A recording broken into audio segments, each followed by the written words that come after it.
Salut à tous et bienvenue dans cette nouvelle vidéo du Dev. On est mardi 18h, c'est l'heure de l'hebdo de la semaine. Alors oui, je sais, la semaine dernière, il n'y a pas eu de l'hebdo de la semaine. Et vraiment, j'en suis désolé, mais je n'ai absolument pas eu le temps. Le boulot ne m'a pas lâché.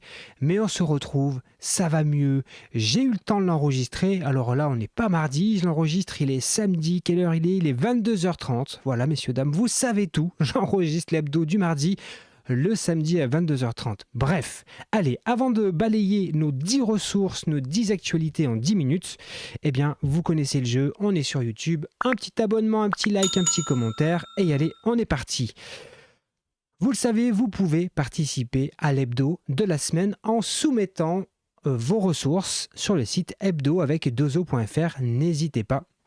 C'est grâce à vous qu'on a une veille technologique aussi diverse et aussi complète. Allez, première ressource sur le site de Nicolas Brondin-Bernard, les 7 meilleurs sites pour s'entraîner à programmer.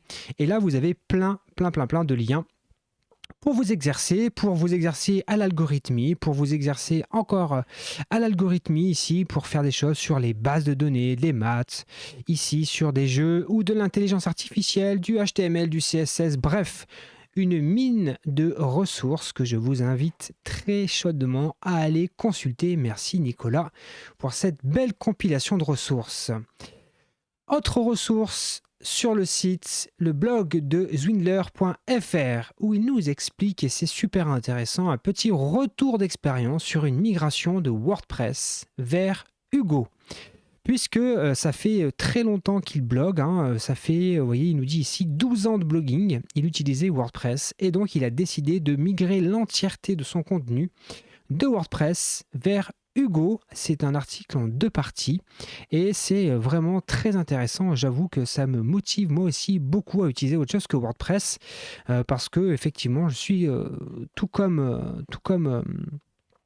lui, assez peu fan de cet éditeur de texte et que j'aime beaucoup écrire en Markdown et le support de Markdown dans WordPress, j'ai pas trouvé encore quelque chose qui me satisfasse complètement. Allez, autre ressource sur webdigital.be.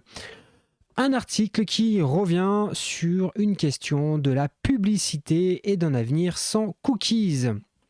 Donc en fait, cet article, pourquoi est-ce qu'il est là? C'est parce que l'équipe du site a pu assister à un sommet ou un colloque, je ne sais pas comment on peut appeler ça, qui se tenait à Bruxelles et qui regroupait des grands acteurs du marché, Google, Yahoo, Microsoft, etc., et qui s'intéressait, eh bien justement, entre guillemets, à l'avenir de la publicité et des cookies, et que donc, eh bien, avec les réglementations telles que RGPD, eh bien, les cookies sont voués à disparaître, et ils évoquent donc eh bien, quelles pourraient être les solutions qui vont être mises en œuvre plus tard? Donc, il y a le point sur la situation actuelle et pourquoi est-ce que ça va changer et comment est-ce que ça pourrait évoluer. Donc, si c'est un sujet qui vous interpelle, eh bien, je vous invite à aller consulter cet article. Allez, cette fois-ci, une ressource partagée sur marx-rafalco.github.io.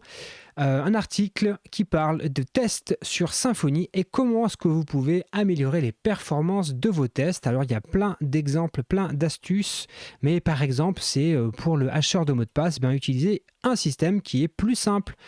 Pour Doctrine, désactiver le mode de logging. Bref, plein de petites astuces qui peuvent vous faire gagner vachement de temps et aussi l'utilisation de paratests pour exécuter vos tests en parallèle. Bref, allez-y, si vous avez vos pipelines qui prennent un peu trop de temps, ça peut, je pense, vous intéresser. Allez, on passe à une autre ressource sur le site magentix.fr, un article, ma foi, fort intéressant, puisque c'est un article qui vous explique comment est-ce que vous pouvez mettre en place finalement un serveur à la maison. Et donc, on a ici dans le chapeau de l'article, cet article détaille l'installation complète d'un serveur web avec Apache sous Debian derrière une connexion fibrée free.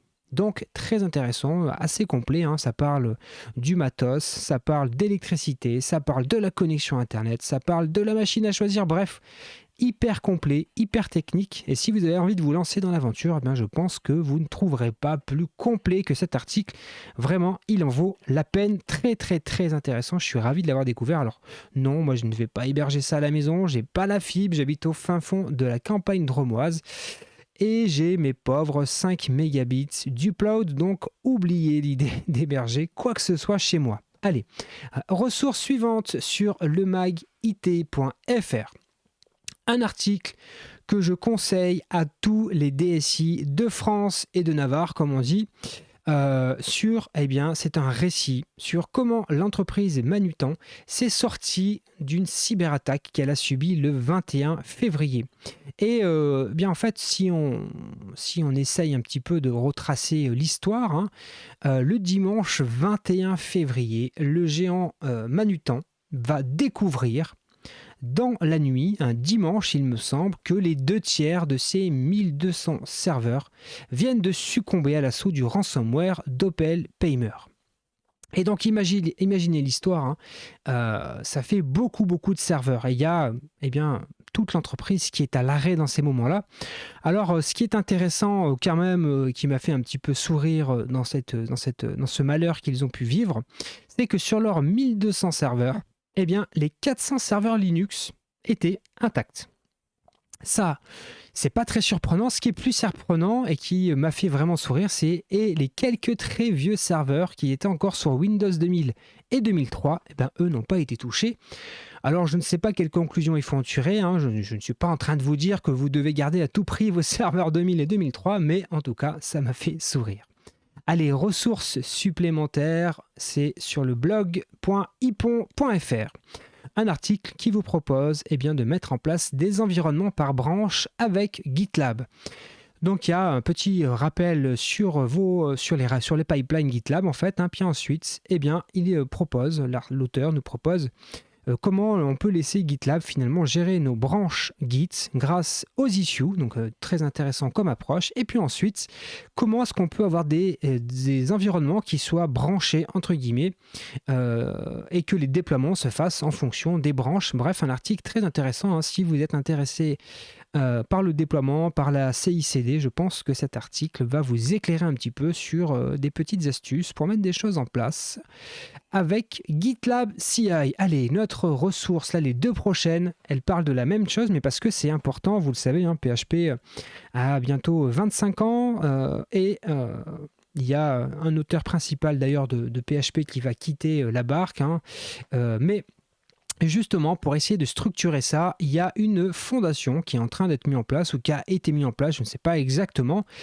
qui a été lancée par une communauté, notamment avec JetBrains, qui a décidé de s'investir pour créer une fondation. Voilà, on voit ici les créateurs de la fondation: JetBrains, Zend, Laravel, Automatic, Akia, Private Packagist, Symfony, Craft CMS, qu'est-ce qu'il y a, Tidways et PrestaShop qui vont faire partie de cette fondation.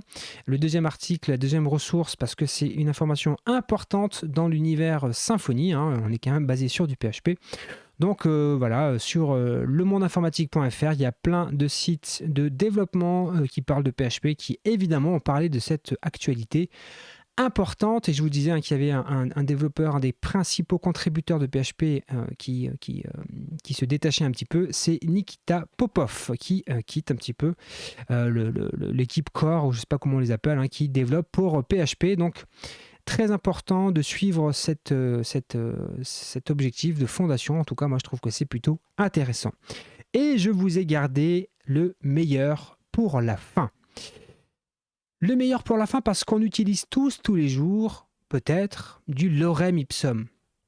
Et franchement, moi, j'en ai marre de voir du lorem ipsum et quelqu'un a dû lui aussi en avoir marre.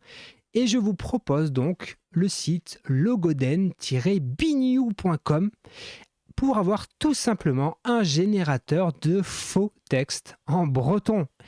Et donc, adieu le lorem ipsum, vous aurez désormais quelque chose de beaucoup plus sympa. Vous pouvez choisir le nombre de paragraphes qui font un certain nombre de mots. J'en veux combien? 3. Et c'est parti, je me retrouve comme ça avec du du faux texte en breton et c'est quand même beaucoup plus drôle que le lorem ipsum. Donc voilà, je vous avais réservé cette petite ressource pour la fin parce que je l'ai trouvée sympa. Écoutez, on a fait le tour de nos ressources. Alors écoutez, je n'ai plus qu'à vous souhaiter une bonne semaine. N'oubliez pas le pouce, n'oubliez pas l'abonnement, le commentaire. Portez-vous bien, rendez-vous samedi pour une nouvelle vidéo de notre projet Overkit. Quelque chose me dit qu'on va aborder un sujet super intéressant. Allez, le stockage de sessions avec Redis. Bonne semaine à tous et à bientôt. Salut!